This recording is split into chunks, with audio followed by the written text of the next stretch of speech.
My name is Vivian Rosa dos Santos. I'm 83 years old, and for decades I believed that silence was my only shelter. But silence is not a home, it's a prison.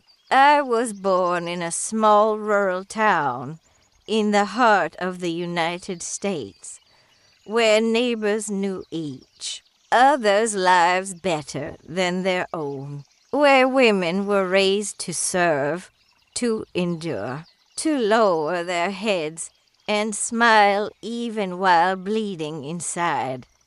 My mother died when I was 9. My father remarried a few months later, and the woman who entered our house brought a coldness I'd never known. She didn't hit me, she didn't scream, but her silence was sharp like a knife. I became invisible, an obstacle, an intruder. At 14, I was sent to live with my grandmother in a neighboring town. She was religious, stern, but gave me the basics: food, a bed, and a roof. That was enough for me to think I was safe, but I wasn't. My grandfather, a man respected in the community, deacon of the local church, he was the first to break me. It started with strange looks, then inappropriate touches, then silence. I didn't understand. I was just a girl. I thought I had done something wrong. I thought I had seduced him, even without knowing what that meant. And when I tried to speak, my grandmother said, "Don't lie. Your grandfather is a man of God." That day, I learned that sometimes evil wears the skin of those we trust most.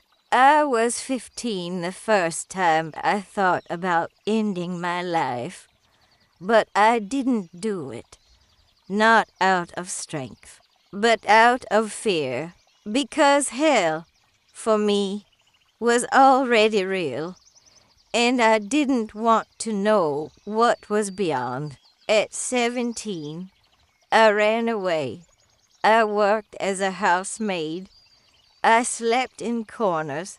I went hungry. I cried alone. Until I met Luis. He was charming. He said all the right words. He looked at me like I was someone. And after so much invisibility, being seen felt like salvation. We married quickly. I got pregnant even faster. And that's when the beating started. It didn't happen overnight. It came little by little. A push here, a harsh word there, a squeeze on the arm, a broken plate, an accusation, a punishment. Until one night, he tied me to the bed and beat me with a belt because I burned dinner. And the worst part, my daughter saw it. Alessandra was 5 years old. She screamed, cried, begged. But he didn't stop. He beat me until he got tired. Then he left the room, and I looked at the ceiling and thought, this is my life, and no one will ever hear me. That was the night I decided to shut myself off completely. I didn't cry anymore. I didn't scream. I didn't ask. I just existed. But something inside me refused to die. Years passed. He continued to hit me, to control me, to humiliate me. But Alessandra was growing, and one day she stood in front of me and said, "Mom, you're bleeding. We have to run away. That little girl who once saw me silent and helpless was now the one holding my hand and pulling me toward the light. We fled.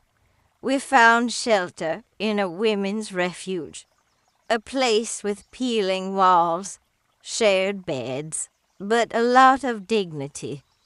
There, for the first time, I heard a woman say, "You don't deserve this." And for the first time, I believed it. But even there, even among women who had also fled, I couldn't speak, because my cry was still buried under 30 years of fear, under prayers shouted alone in the dark, under bruises hidden with long sleeves, under fake smiles, under blood, until today, I choose to speak, to shout, to remember. Because silence protects the abuser, but truth sets the victim free. If you've come this far, and something in my voice speaks to you, I want you to write in the comments. I'm ready to discover what no one ever told me, because you're not alone. Because this video isn't just a story. It's a mirror, a door, a key. Every second you spend here matters. Every tear that falls is sacred. Stay with me until the end, because the next revelations might just be the turning point of your life. Like it, subscribe, and write the sentence, because what we'll reveal next, very few are truly ready to hear. I remember the smell of old wood in the shelter, the damp mattress, the fluorescent light that flickered at night. We had nothing, no clothes, no money, not even proper shoes, but for the first time in years, I could breathe without fear of hearing his footsteps in the hallway. Alessandra was quiet. She hugged her doll tightly, the only thing she had managed to bring from the house. She was 7, but her eyes, they were the eyes of someone who had seen too much. The first night in the shelter, I couldn't sleep. Not because of the noise, but because of the silence. For years, I had grown used to sleeping alert, ready to wake at the slightest movement, to defend myself, to protect her, to survive.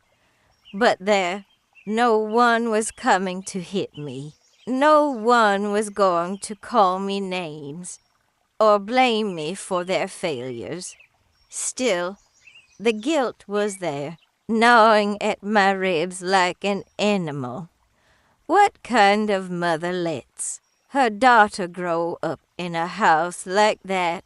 I wanted to scream, cry, run, but I couldn't show weakness. Not now, not in front of her. In the morning, one of the shelter workers came to speak to me. Her name was Carmen.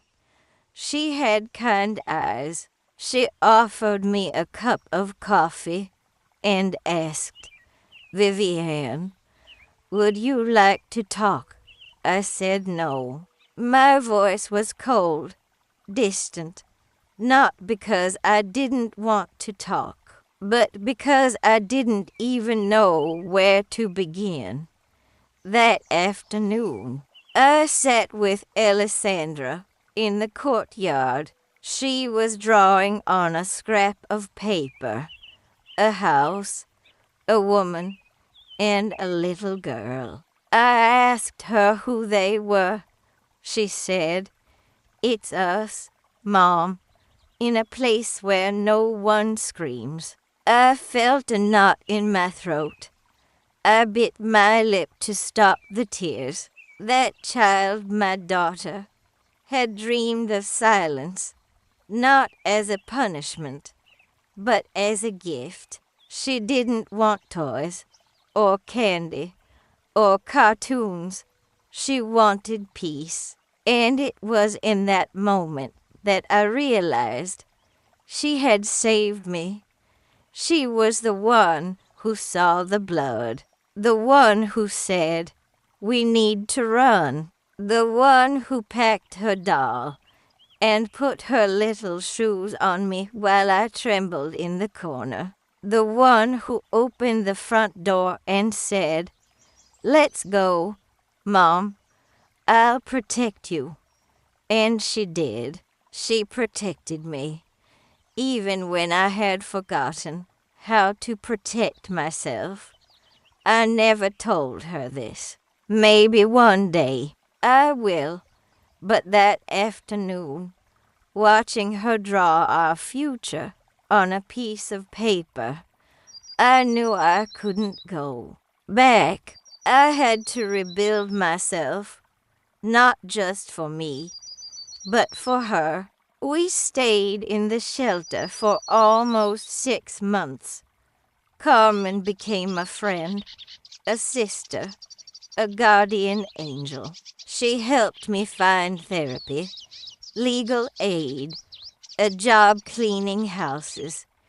The first check I received, I used it to buy Alessandra a new pair of shoes and a notebook full of blank pages. She hugged it like it was treasure, and she said, "Now I can draw a real house, one that's ours." From that day on, I understood something that changed everything. Sometimes salvation comes from those we believe we are saving.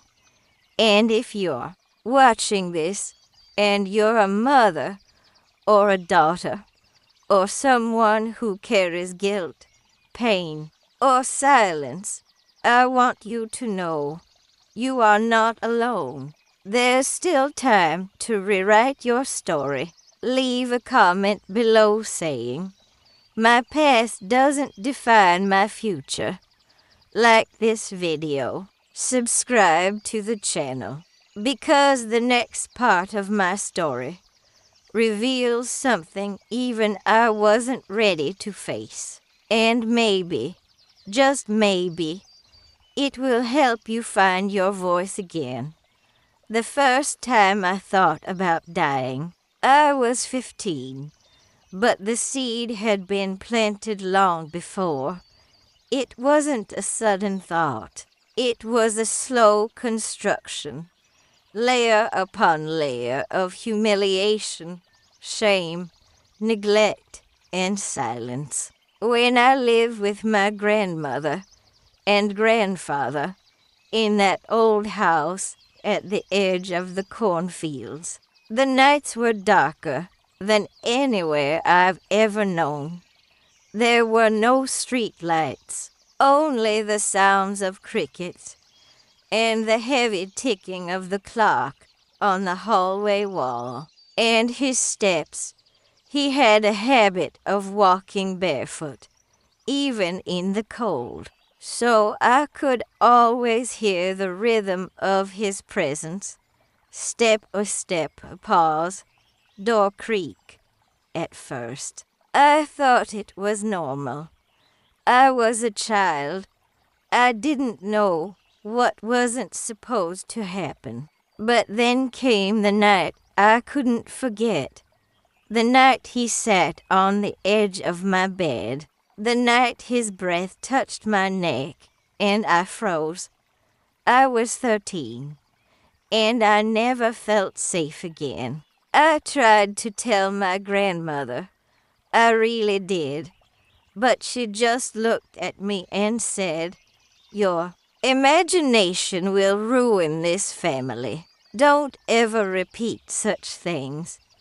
That was when I learned that truth in some houses is forbidden, that protection depends on appearances, that some women, even those who suffered in silence, will repeat the cycle just to avoid the shame of confrontation. So I kept quiet, and the thoughts began.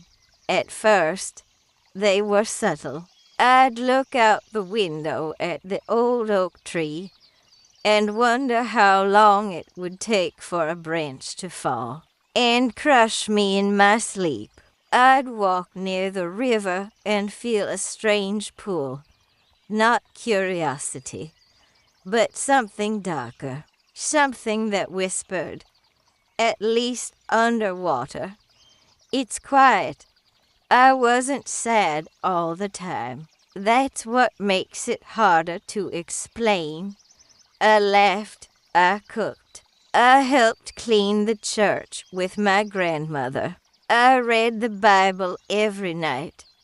I even played with the neighbors' children. But inside, I was dying in slow motion.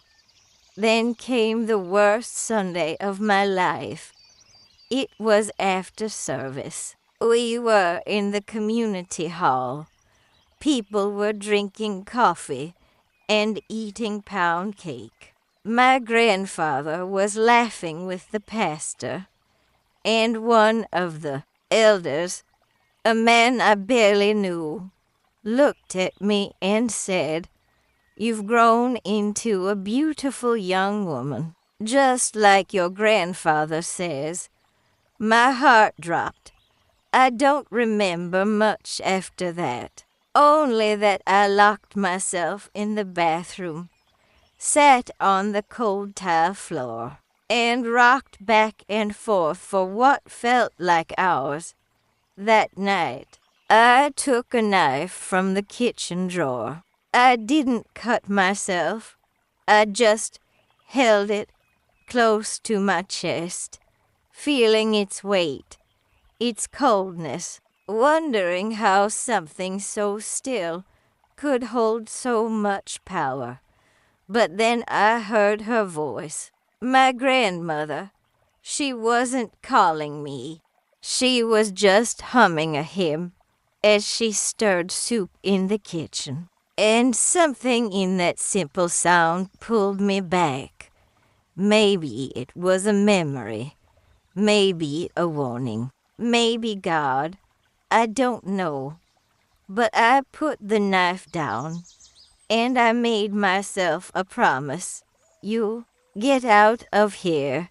You'll survive. And one day, you'll tell this story, even if no one wants to hear it. It took decades for me to fulfill that promise. But here I am, and you, watching this, listening to my voice. You are part of this moment, because maybe you felt the same, maybe not for the same reasons, but with the same weight, the same silence, the same invisible scream.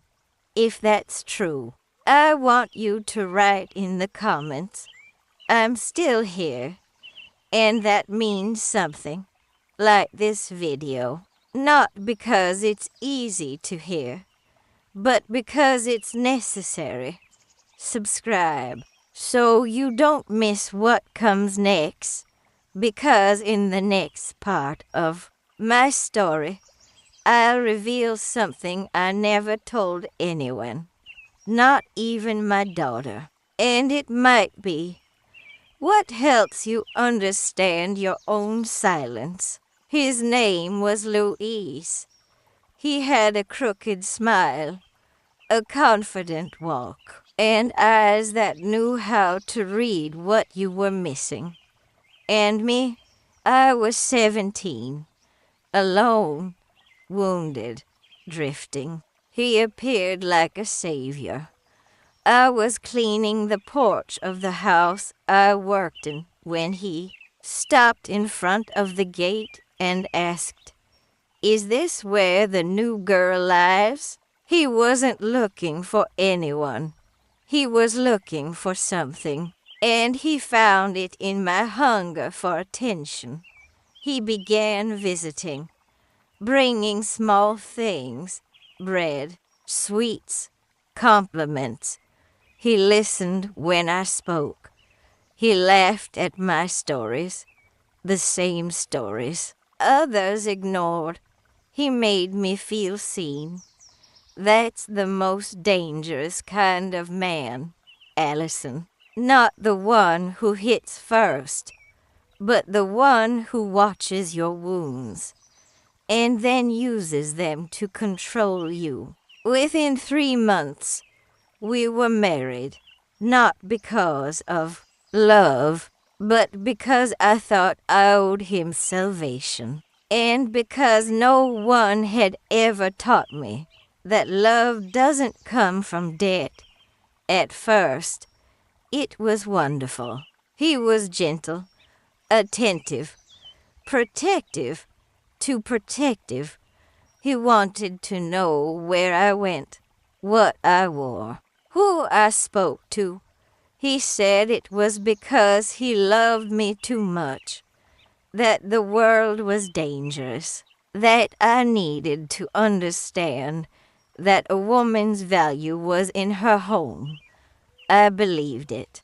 Because when you've grown up being told you're nothing, you cling to anything that looks like love, even if it's a leash. The first slap came during an argument about dinner. I had made the rice too salty. He didn't shout. He didn't curse. He just raised his hand and hit me. I was in shock. He apologized right away. He cried. He swore it would never happen again. And the next day, he brought me roses. Do you know how long it took for it to happen again? 3 days.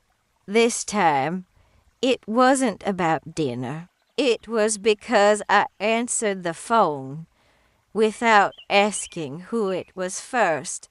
He grabbed my arm, squeezed, shook me, and again, the apologies came. The tears, the promises, and I stayed because I thought love was supposed to hurt a little, because I thought I was the problem. Then I got pregnant. When I told him, he didn't smile, he didn't cry, he just said, "Now you're really mine." I didn't understand what he meant until Alessandra was born. After that, the house became a cage. I couldn't leave without permission. He checked every receipt, controlled every penny, every hour, every breath, and the blows. They no longer needed a reason.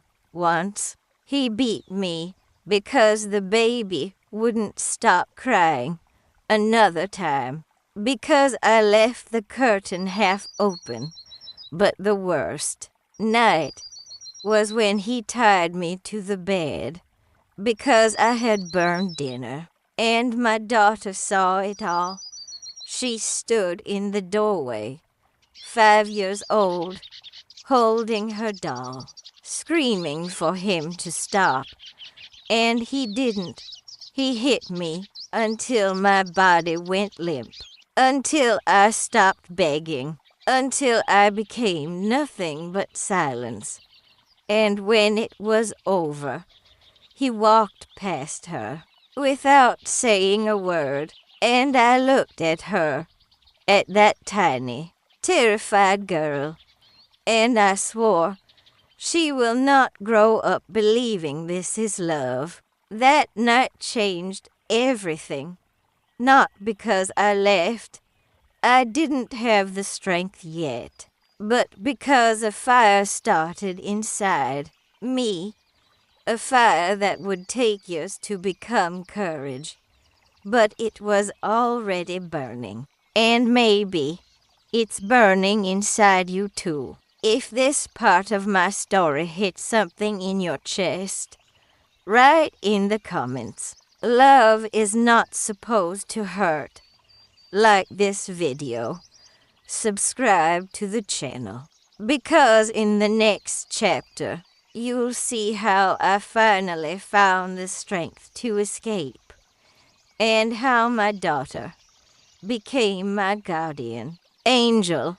It was winter, not the kind that brings snow and hot chocolate, but the kind that makes your bones ache and your soul feel heavier than usual. The kind of winter that seeps into the cracks of the windows and into the cracks of your heart. I had bruises on my arms, one on my lower back, and a cut on my lip that I couldn't hide anymore. I had learned to cover myself well, to lie well, to smile well. But that day, I couldn't even look at myself in the mirror. Luis had gone out to drink. He always did that on Fridays, and I always prayed that he wouldn't come back early, or drunk, or angry. That night, as I washed the dishes, Alessandra sat at the table, drawing. She looked up at me and asked quietly, "Why are you always sad?"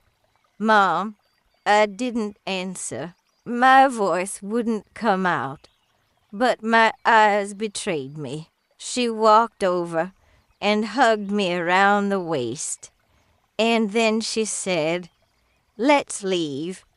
I can take care of you."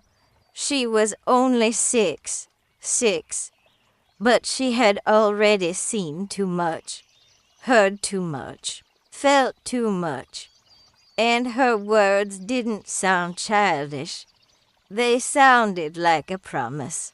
I finished the dishes, dried my hands, and sat on the floor next to her. I took her little face in my hands and whispered, "One day, baby, I promise, one day." But something shifted in me that night. I didn't know it yet, but that one day had just arrived. Luis came home later than usual, drunk. He dropped the keys on the floor, cursed, stumbled through the hallway. I told Alessandra to go to the room. She obeyed. He came into the kitchen, yelling about something I had no control over. He accused me of stealing money, of hiding food, of turning our daughter against him. Then, without warning, he threw the glass he was holding against the wall. It shattered, splashing shards everywhere. I froze. He grabbed me by the hair, pulled me toward him, and slapped me so hard that my vision blurred. I fell, and for the first time, I didn't cry. I didn't plead. I didn't ask him to stop. I just lay there, still, quiet, and then I heard her voice from the room, screaming, "Leave my mom alone." She ran toward us, tiny, barefoot, furious. And that's when he turned to her. Something snapped in me. I don't know where the strength came from. Maybe from fear, maybe from love, maybe from God. But I got up, grabbed the wooden chair, and hit him. Once, twice, 3 times. He fell. I grabbed Alessandra's hand, ran to the bedroom, shoved some clothes into a plastic bag, grabbed her doll, my ID, and the little bit of money I had hidden under the mattress, and we ran through the back door into the cold with no shoes, no plan, only a heartbeat pounding in my ears and a voice in my head saying, "Don't stop, don't turn around, just go." We walked for hours. It felt like a dream, or a nightmare, or both. We reached a gas station. I asked to use the phone, called a woman from the church, begged her to come get us. She did. She didn't ask questions, just held me, held Alessandra, drove us to a shelter. And that's how we escaped. Not with strategy, not with help from the law, not with justice, but with desperation and courage, and the kind of love that says no more. We arrived at the shelter barefoot, shaking, broken, but alive. And that's when I realized surviving isn't just about staying alive. It's about deciding you deserve more. And if you've come this far into my story, if something inside you is trembling, if your chest feels tight, comment below. No more silence. Like this video. Subscribe to the channel. Because what comes next is how I started to rebuild myself, piece by piece, scar by scar, with nothing but the will to be free. The shelter wasn't what I expected. I thought it would be cold, sterile, full of strangers and rules that felt like more punishment. But when I walked in, holding Alessandra's hand, covered in bruises and shame, I was greeted not with suspicion, but with silence, a sacred silence, the kind that sees you, that doesn't ask, doesn't pressure, doesn't demand, just receives you. A woman named Teresa opened the door. She had gray curls pulled into a bun, deep lines across her forehead, and eyes that had seen too many stories like mine. She didn't smile, but she didn't need to. She stepped aside, opened her arms, and said only, "You can rest here." And I collapsed, not physically, but something inside me did. The armor I had built to survive, the mask I wore for years, the silence I held like a shield, it all cracked. That night, in a tiny room with 2 twin beds and a yellow blanket that smelled like soap, I cried until there were no more tears. Alessandra slept beside me, her little body curled against mine like a question mark. And for the first time in years, I felt safe. The next morning, I met the others. There were 6 women, each with her own pain carved into her eyes, some with children, some without, some young, some older. One of them, Anna, had a scar across her cheek that she never spoke about. Another, Juana, didn't talk at all for the first week. She just sat by the window, staring out at the world like she was trying to remember how it felt to belong to it. But slowly, we began to speak, not all at once, not easily, but in pieces. A glance at breakfast, a question in the laundry room, a whisper during the nightly prayers, and then the stories came. One woman had fled after 20 years of marriage. Another escaped in the trunk of a friend's car. One had waited until her children were grown. Another had left the same night she was nearly killed. Different stories, same wounds. And that's when I realized something powerful. We were not weak women. We were warriors who had survived war. But no one had ever honored our battles. No one had ever called us brave, only broken. Teresa led weekly group sessions.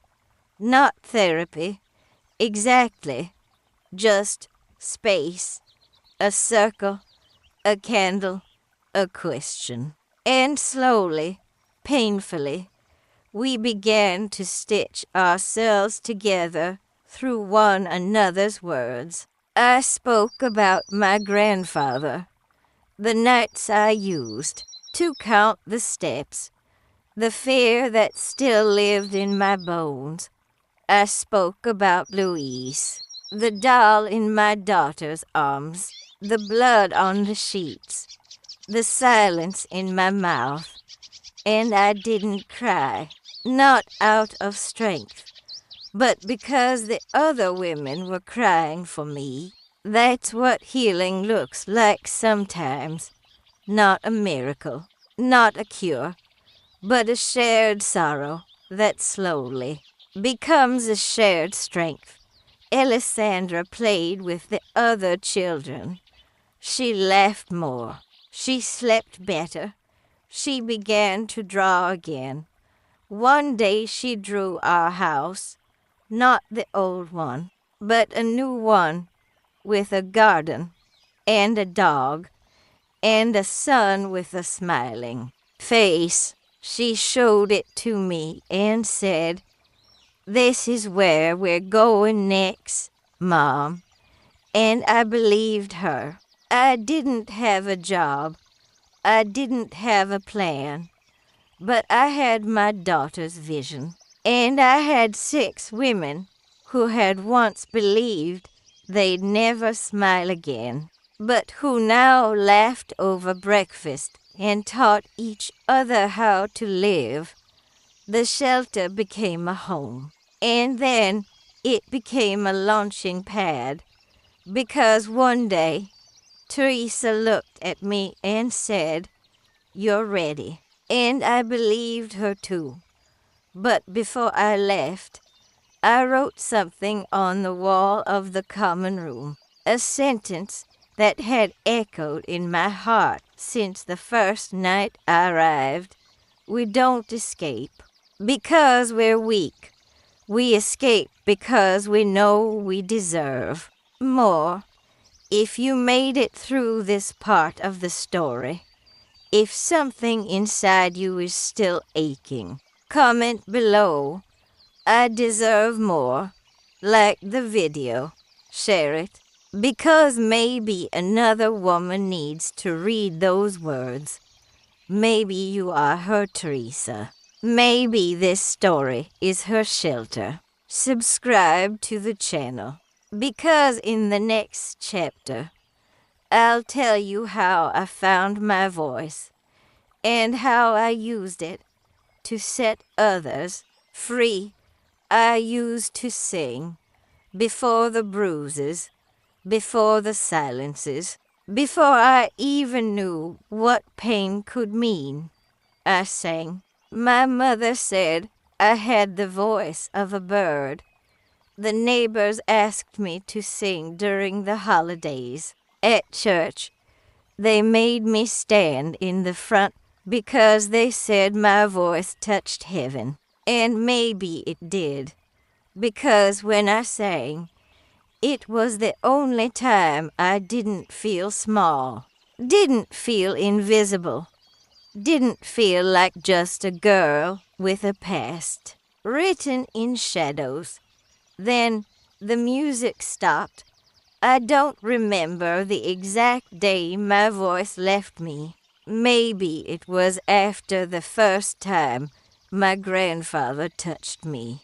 Or maybe it was the day I tried to scream and nothing came out. But slowly, the sound inside me faded. Not just my singing, my laughter, my questions, my truth. Louise used to say my voice was too much, too loud, too proud, too opinionated.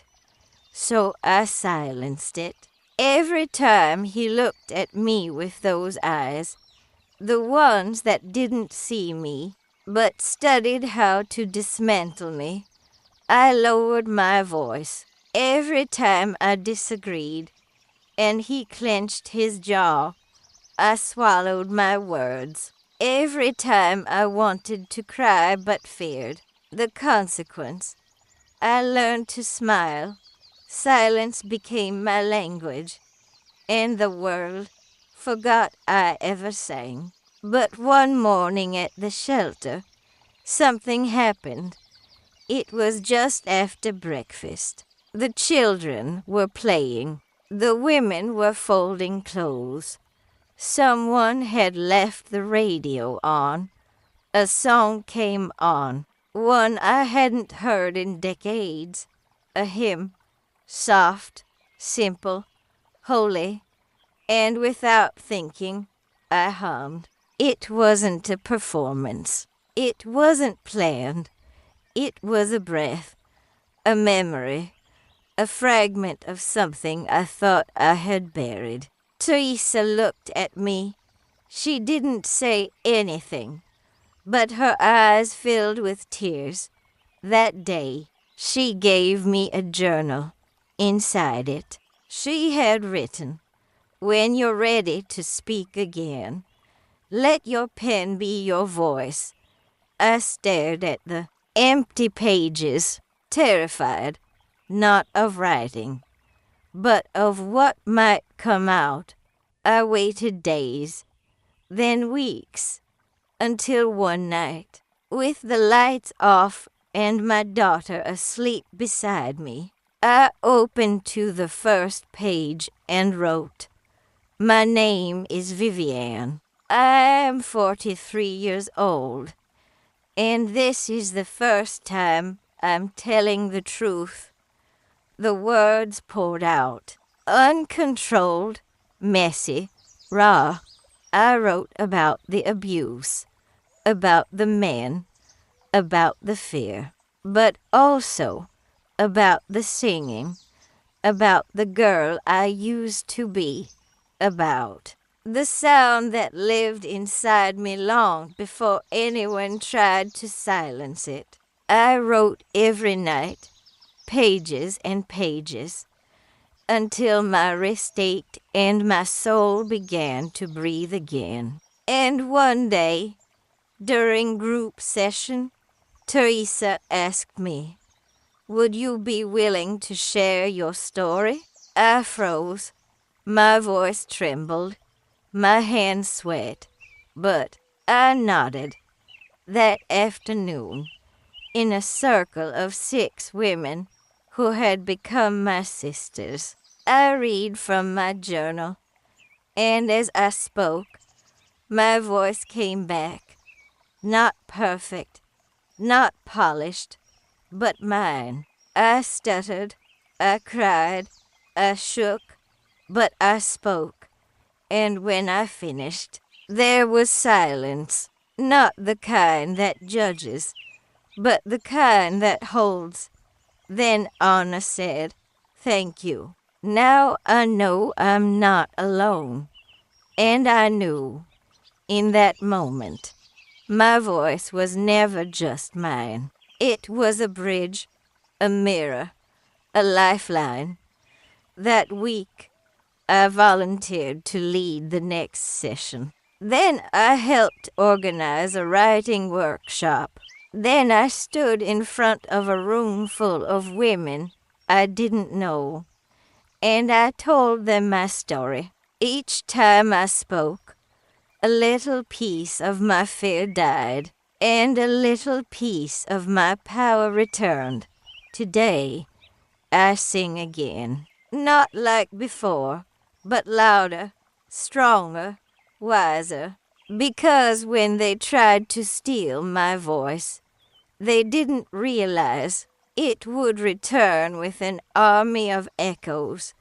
If you've ever felt silenced, if someone ever made you believe your truth was too much, comment below.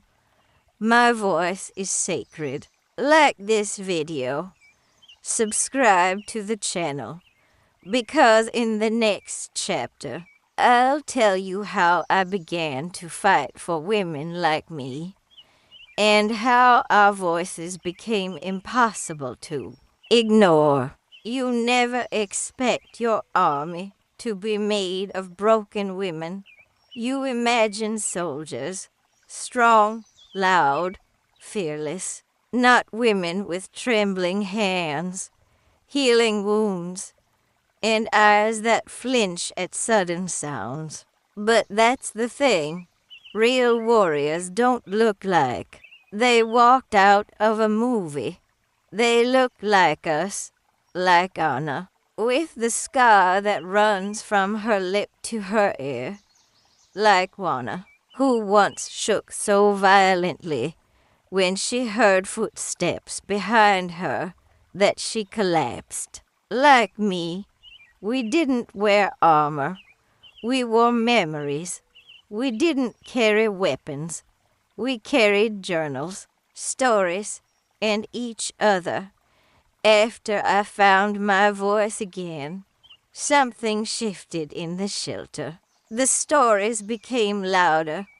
The silences became shorter. Women started asking questions, not the kind you ask out loud, but the kind that lives in your chest, pounding for answers. Why did I stay?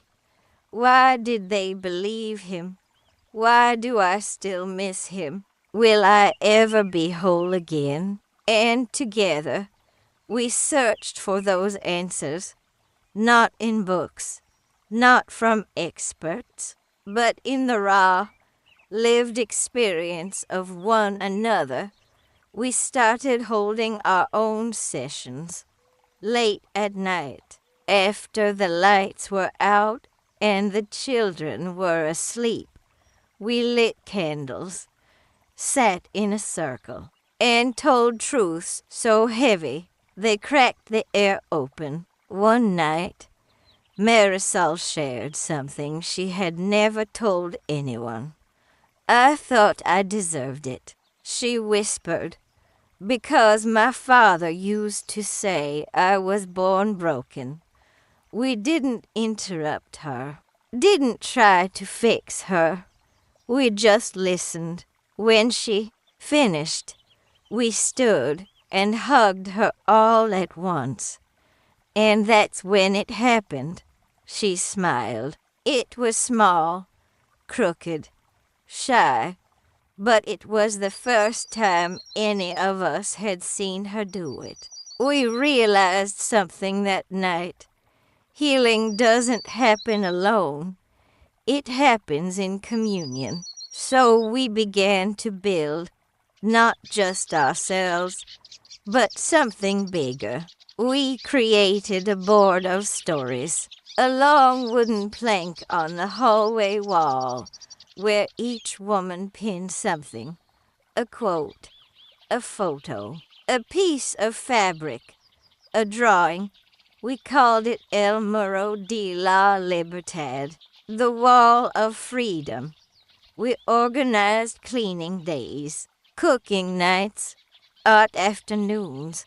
Children played again, laughter returned. And then came the project that changed everything. Teresa suggested we record our stories, not for the world, but for other shelters, for women still in the dark, still silent.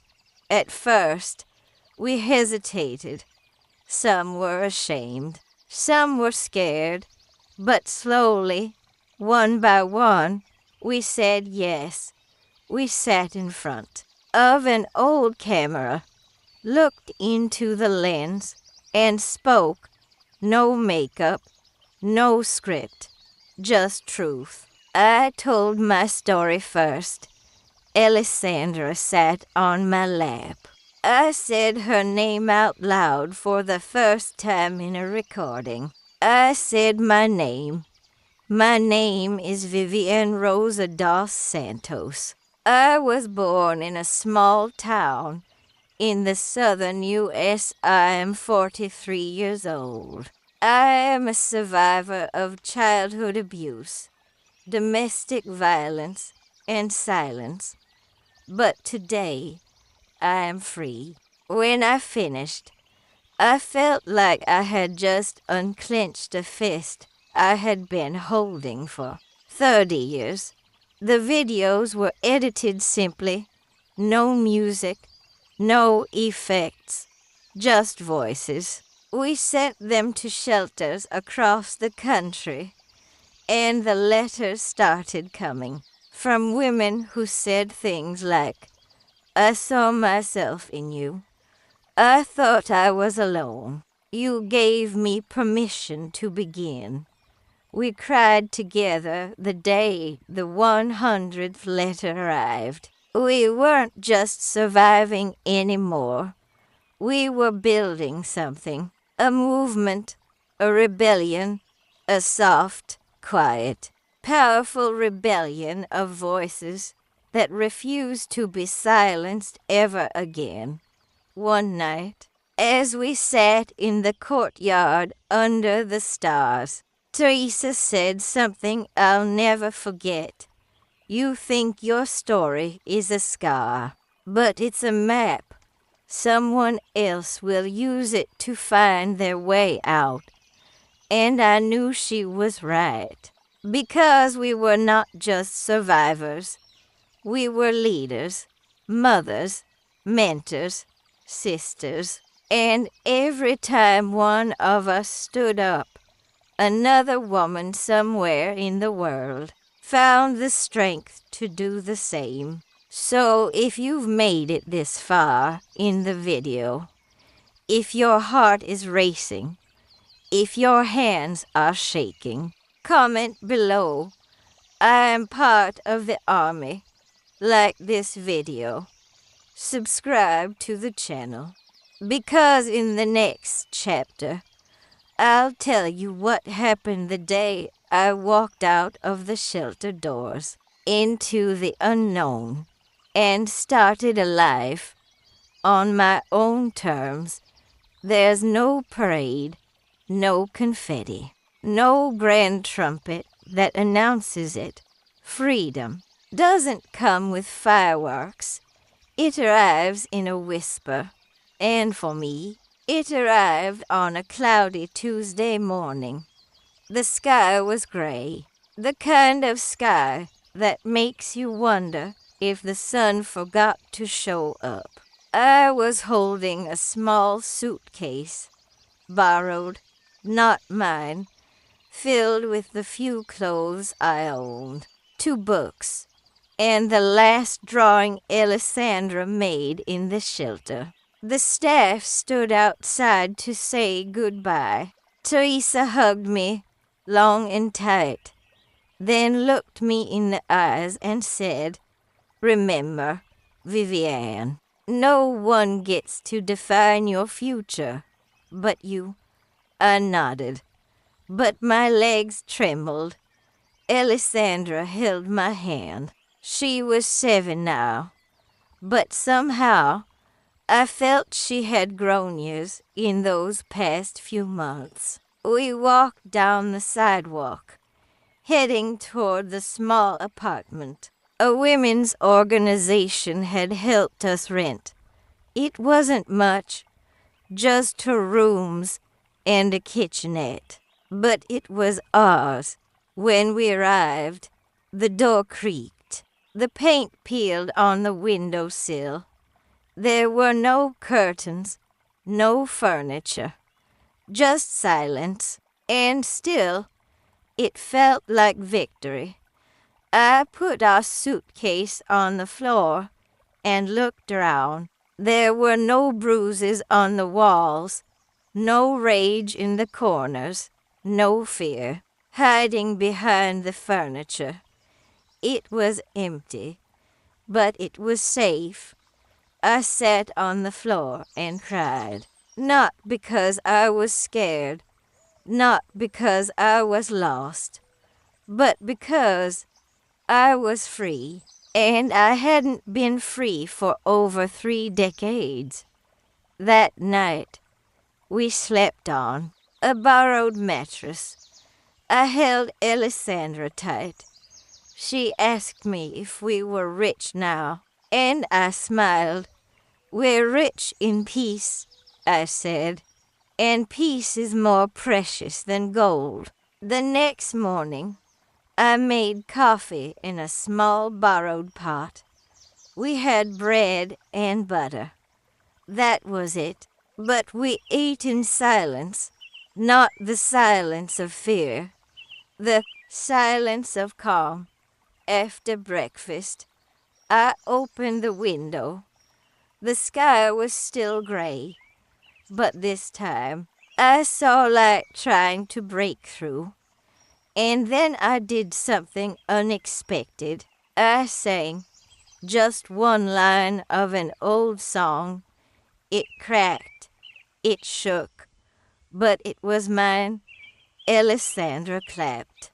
Then she asked if I would sing again. So I did, later that week. I found a local community center offering workshops. I signed up for one on trauma healing and another on writing. I was terrified. The first day, I stood outside the building for 15 minutes before going in. My heart raced. My palms sweated. My legs wanted to run. But I walked in anyway, and I sat in a room full of strangers. And I wrote. At the end of the class, I shared a paragraph about my past. No one laughed. No one judged. Instead, the instructor looked at me and said, "This isn't just writing. It's revolution." I didn't realize it then, but that paragraph would become a chapter. And the chapter would become a story. And the story would become a voice for women who hadn't found theirs yet. I started writing every day, at the kitchen table, on the floor, even in the laundromat. Words poured out of me like rain after a long drought. I wrote about my childhood, my daughter, the shelter, the women who held me, the night I chose to survive, and the day I chose to live. One evening, Alessandra came home from school with a drawing. It was our apartment, but this time it had curtains and a couch and a cat. We didn't have one yet, but she said we would. She had drawn me with a microphone. "You're going to talk to the world one day," she said, and I believed her. Not because I was brave, not because I had all the answers, but because I knew what silence felt like, and I refused to ever go back. Freedom didn't look like I thought it would. It didn't come with applause or recognition. It came with quiet mornings and deep breaths and the power to say, "No, yes, enough, not anymore." That was the first day I felt free. But freedom is not a destination. It's a practice, a choice we make every day to honor ourselves, to rebuild what was broken, and to speak even when our voice still shakes. So if you've walked with me this far, if you've felt your own breath catch in moments of memory, comment below. This is what freedom feels like this video. Subscribe to the channel, because in the final chapter, I will tell you how everything that broke me became the very thing that made me whole, and why today, at 83 years old, I no longer fear the past. I honor it, because it led me here. It took me 83 years to feel whole, not healed, not perfect, not untouched. Whole, that kind of wholeness that carries every scar, every silence, every scream that was once swallowed, and turns them into something sacred, something strong, something worthy. People ask me, Vivian, how did you overcome everything you went through? And I always pause, because the truth is, I didn't overcome it. I walked with it. I carried it like a stone in my chest for decades. I held it close, even when it burned. I looked at it every night before sleep, even when it made me tremble.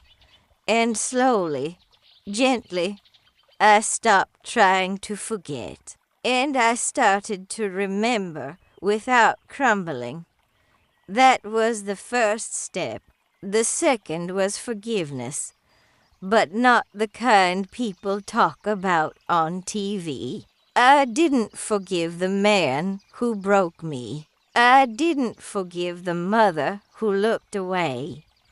What I forgave was the little girl inside me who believed she deserved it. I told her she was just a child, that the shame wasn't hers, that she was always worthy of love, even when no one showed her how. That changed everything. When I turned 80, something inside me settled. I no longer chased answers. I no longer needed everyone to believe me. I no longer fought to be understood. I started speaking in community centers, reading from my journals, sometimes to 5 people, sometimes to 50.